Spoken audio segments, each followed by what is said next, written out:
بسم اللہ الرحمن الرحیم۔ دوستوں، سب سے پہلے آپ کو یوم آزادی، جشن آزادی مبارک ہو۔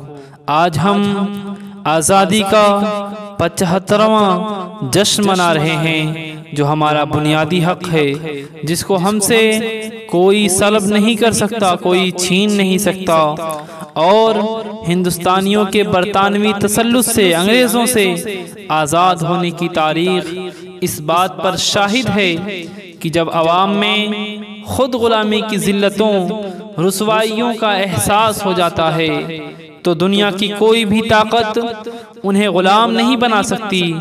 غلامی کی زنجیر کو اتار پھینکنے کے لیے سن 1857 عیسوی سے 1947 عیسوی تک اہل وطن نے جو جد و جہد کی، وہ تاریخ کا ایک درخشاں باب ہے۔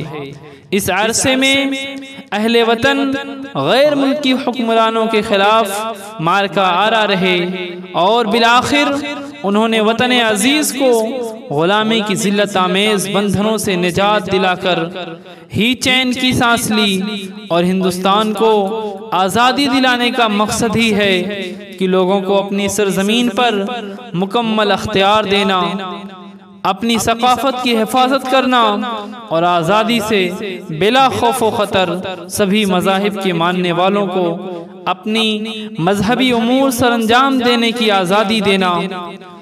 دوستوں، آزادی کی جنگ ہندوستان میں ہر مذہب کے ماننے والوں نے ایک ساتھ مل کر لڑی اور جان و مال کی قربانی دی، تب جا کر یہ آزادی 15 اگست 1947 عیسوی کو حاصل ہوئی۔ آج ہم اس آزادی کا 75واں جشن منا رہے ہیں۔ جب ہم ملک کی تاریخ آزادی میں مسلمانوں کا نمایاں کردار دیکھتے ہیں تو اور خوش ہو جاتے ہیں، مگر جب دوسری جانب ہم دیکھتے ہیں کہ روز اول سے ہی ہمیں ستایا جانے لگا، اسی درمیان مشرقی و مغربی بھارت کے کچھ مسلمانوں نے اپنے لیے ایک الگ ملک کی مانگ کی، جو انہیں ملا بھی، تب بھی ہم نے اپنے ملک کو چھوڑ کر جانے سے منع کر دیا، کیونکہ ہم بھارتی مسلمان ہیں، ہم یہیں پیدا ہوئے اور اسی مٹی کے لیے قربانیاں پیش کی، اور آگے بھی اسی مٹی میں دفن ہوں گے۔ مگر لوگوں نے ہمیں تقسیم وطن کے ہنگاموں میں مارا اور ہم خاموش رہے۔ ہمیں بھاگلپور، میرٹھ، ملیانہ، گجرات، ممبئی، مظفر نگر، دہلی، ان سب جگہوں پر جلایا گیا، ہم خاموش رہے۔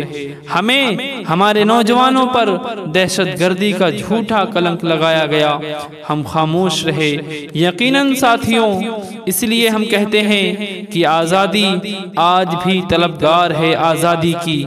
اے اقتدار کے غلاموں، ہمیں آزادی دو جہالت سے، ہمیں آزادی دو غربت سے، ہمیں آزادی دو تعصب سے، ہمیں آزادی دو کرپشن سے، کیونکہ آزادی آج بھی طلبگار ہے آزادی کی۔ دوستوں، ہمیں یہ بتاتے ہوئے بہت خوشی ہوتی ہے کہ یہ تاج محل، یہ لال قلعہ، یہ قطب مینار ہماری عظمت رفتہ کی نشانی ہیں۔ تحریک خلافت ہماری، ریشمی رومال ہمارا، میسائل مین ہمارا، انقلاب زندہ باد کا نعرہ بھی ہمیں نے دیا، ہمیں نے کارگل کے چوٹی پر لہرایا ترنگا۔ ہماری رگوں میں گوڈسے کا خون نہیں، شہید ٹیپو سلطان کا خون دوڑ رہا ہے، لیکن افسوس آزادی آج بھی طلبگار ہے آزادی کی۔ آج ہم آزادی کے 75 سالوں بعد بھی ہمارے حب الوطنی پر لگا ہے سوالیہ نشان۔ آزادی کے 75 سالوں بعد بھی ہم اپنے ہی وطن میں بے یار و مددگار، ماتھے پر دہشت گردی کا کلنک لیے پھر رہے ہیں، ہاتھوں میں ڈگریاں لیے نوکریاں تلاش کر رہے ہیں، پہاڑوں کو کاٹ کاٹ کر راستے بناتے ہیں، سمندروں کا سینہ چیر کر پل تعمیر کرتے ہیں، فیکٹریوں میں، کارخانوں میں، گیرجوں میں، ہوٹلوں میں میں ہمارے ہی محنت کش نوجوان اس ملک کے لیے خون و پسینہ بہا رہے ہیں۔ سرحدوں پر بھی ہم، مراد آباد کے برتن ہمارے، فیروز آباد کی چوڑیاں ہماری، علی گڑھ کے تالے ہمارے، بنارس کی ساڑی ہماری، کانپور کی جوتیاں ہماری، مالیگاؤں اور بھیونڈی کے کپڑے بھی ہمارے۔ اتنا سب کچھ ہونے کے باوجود آج ہم 75 سال ہونے کے باوجود ننگے اور بھوکے۔ کہاں ہے آزادی؟ کہاں ہے عزیزو بتاؤ کہاں ہے آزادی؟ اس لیے تو ہم کہتے ہیں آزادی آج بھی طلبگار ہے آزادی کی، آزادی آج بھی طلبگار ہے آزادی کی۔ مگر ان سب کے باوجود ہم نے تب بھی کہا تھا کہ ہم یہیں پیدا ہوئے اور کہیں نہیں جائیں گے، اور اب بھی کہہ رہے ہیں کہ حق اپنا ہمیں چھوڑ کر جانا بھی نہیں ہے، غیروں کے خداؤں کو منانا بھی نہیں ہے، غیروں کو خدا اپنا بنانا بھی نہیں ہے۔ چلنا ہے مگر ہم کو بزرگوں کی ڈگر پہ، حالانکہ شرافت کا زمانہ بھی نہیں۔